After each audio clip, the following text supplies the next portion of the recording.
416 centimeters in feet?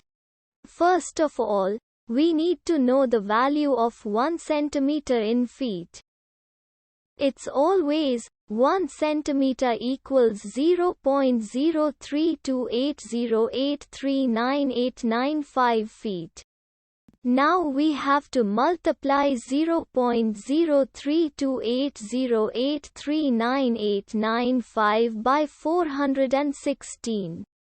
Therefore, 416 centimeters times 0.03280839895 feet equals 13.64829399632 feet. So, in other words, 416 centimeters equals 13.64829399632 feet. We hope you have enjoyed this video. Please like and subscribe to our channel for more videos like this.